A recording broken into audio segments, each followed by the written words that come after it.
இந்த நாளிலும் உங்கள் ஒவ்வொருவருக்கும் தேவன் நன்மை செய்வாராக. இந்த நாளில் ஒரு வித்தியாசமான ஒரு மனுஷனை பற்றி தான் பார்க்க போகிறோம். எப்படிப்பட்ட ஒரு நபர் அப்படின்னு பார்த்தோம் அப்படின்னா, இந்த மத்தேயு 10ஆம் அதிகாரம் 38வது வசனத்தை படிக்கிறார். எப்படின்னா, தன் சிலுவையை எடுத்துக்கொண்டு என்னை பின்பற்றாதவன் எனக்கு பாத்திரன் அல்ல அப்படின்னு உடனே இவர் எப்படி புரிஞ்சுக்கிட்டார் அப்படின்னா, அப்போ நம்ம ஆண்டவரோடனா ஐக்கியப்பட்டு இருக்கணும் அல்லது ஆண்டவருக்கு பிரியமாக இருக்கணும் அப்படின்னா, நம்ம சிலுவை அப்படின்னு சொன்னாலே நிறைய பாடுகள் அப்படிங்கிறது அவர் புரிஞ்சுக்கிட்டாரு. அப்போ நிறைய கஷ்டம் சகிக்கணும், நிறைய பாடுகள் அனுபவிக்கணும் போல் இருக்குது. அப்போ நாமளும் அதையே நம்ம ஆண்டவர் சொன்ன வழியிலேயே போகலாம் அப்படின்னு சொல்லிட்டு, அப்போ நானும் என்னுடைய சிலுவையை எடுத்துகிட்டு நான் ஆண்டவரை பின்பற்ற போகிறேன் அப்படின்னு சொல்லிட்டு அவராக சில தீர்மானங்களை எடுத்துக்கிட்டு அப்படியே வாழ்ந்துட்டுருக்கிறார். அப்போ ஒரு காலகட்டம் வரும்போது இவரால் இந்த கஷ்டத்தை சகிக்க முடியாத அளவுக்கு ஒரு சூழ்நிலை. இதை சகிக்கவும் முடியல, தொடர்ந்து போராடவும் முடியல, ஒரு இக்கட்டான ஒரு நிலைமை.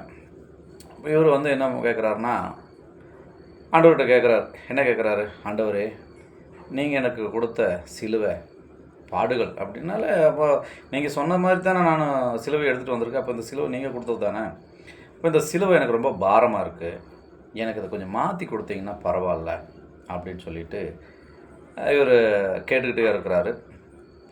ஆண்டவர் கேட்கும்போது இவருக்கு ஒரு பதில் கொடுக்குறாரு. சரிப்பா, நான் சொல்கிற இடத்துக்கு நீ வா அப்படின்னு சொல்லி கூட்டிகிட்டு போயிட்டு ஒரு இடத்த கொண்டு போகிறாரு.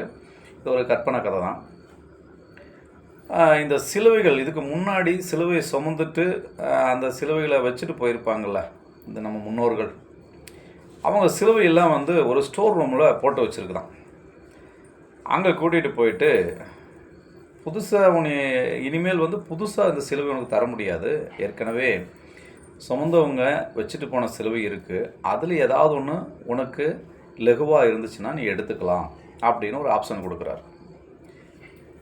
சரி அப்படின்னு சொல்லிவிட்டு இவர் ஒத்துக்கிறார். சரிப்பா, போ, உள்ளே போய் பாரு, உனக்கு எந்த சிலுவை உனக்கு பிடிக்குமோ இல்லை உன்னால் சுமக்க முடியுமோ அதை நீ எடுத்துக்கலாம் அப்படின்னு சொல்லிட்டு அனுப்புகிறார். இப்போ அந்த குடோனுக்குள்ளே இவர் போகிறாரு. போய் பார்த்துட்டு இவர் சிலுவையை வெளியில் வச்சிட்டார். இவர் சுமந்த சிலுவையை வெளியில் வச்சுட்டு உள்ளே போய் பார்க்குறார். நிறைய சிலுவைகள் அழகழகாக இருக்குது, பெருசாக இருக்குது, சின்னதாக இருக்குது, சைஸ் வாரியாக இருக்குது. ஒவ்வொரு சிலுவையாக எடுத்து பார்க்குறார். எடுத்து பார்த்துட்டு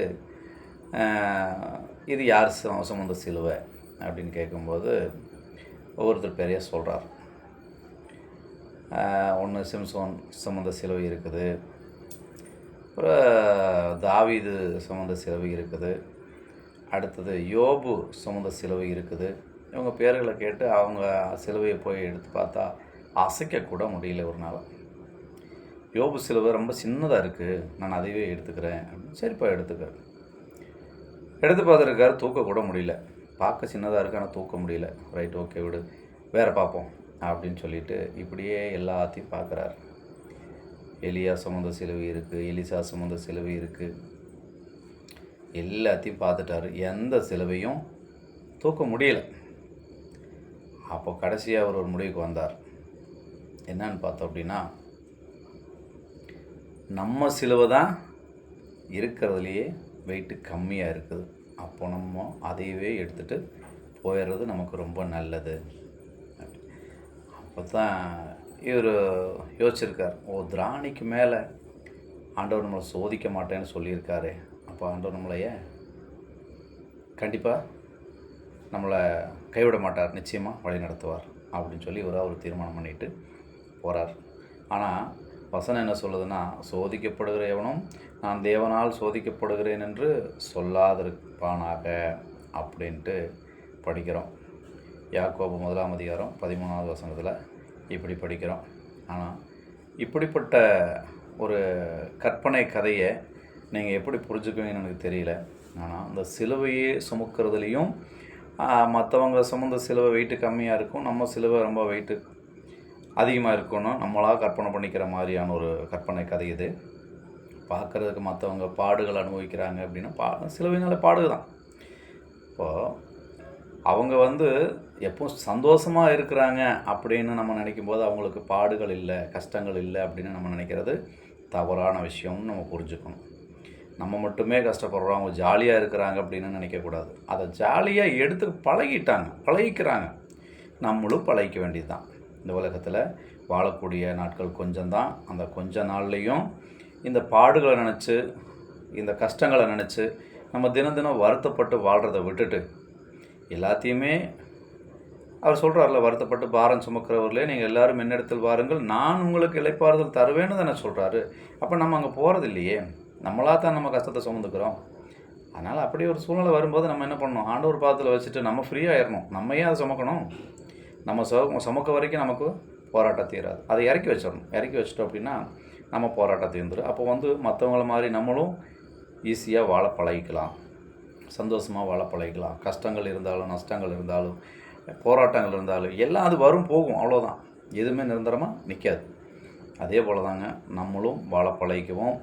நம்முடைய கஷ்டங்களையும் பாரங்களையும் எல்லாம் ஆண்டவர் பாதத்தில் வச்சுட்டு நம்ம என்ன செய்வோம், ஃப்ரீ ஆயிடுவோம். ஜெபிப்போம். இரக்கம் நிறைந்த நல்ல ஆண்டவரே, இந்த வேளையிலும் அப்பா எங்களுடைய பாடுகள், துக்கங்கள், போராட்டங்கள் எல்லாவற்றையும் ஆராய்ந்து அறிகிற தேவனாக இருக்கிறீர். ஆண்டவரே, நாங்கள் கேட்கும் முன்பே நீர் எல்லாவற்றையும் அறிந்திருக்கிறீர். ஆண்டவரே, எங்களுடைய வாயிலிருந்து சொல் பிறகுவதற்கு முன்னமே நாங்கள் எதை கேட்கப் போகிறோம் என்று நீர் முன்குறித்து அறியக்கூடிய தேவனாக இருக்கிறீர். ஆயினும் ஆண்டவரே, இந்த நாளிலும் இந்த நாளை கண்ட ஒவ்வொருவரையும் தேவன் ஆபத்து மோசங்களுக்கு ஒப்புக் கொடுக்காதபடி நீர் வழிநடத்த வேண்டும் என்று உடைய பாதத்தில் வைத்து மன்றாடி ஜெபிக்கிறேன். பாதுகாத்துக் கொள்ளுங்கள். எங்களுடைய வாழ்நாட்கள் வரக்கூடிய எல்லா துயரங்களிலும் ஆண்டவரே, நாங்கள் நம்மை விட்டு சோர்ந்து விலகி போகாதபடிக்கு உம்மோடு நெருங்கி ஜீவிக்கக்கூடிய நல்ல அனுபவத்தை நீர் தரும்படி உடைய பாதத்தில் மன்றாடுகிறோம். ஆசீர்வதித்து வழிநடத்தும் இரட்சகர் இயேசுவின் நாமத்தில் ஜெபிக்கிறேன். ஜெபம் கேளும் ஜீவனுள்ள நல்ல பிதாவே, ஆமேன். மீண்டும் நாளைக்கு சந்திப்போம்.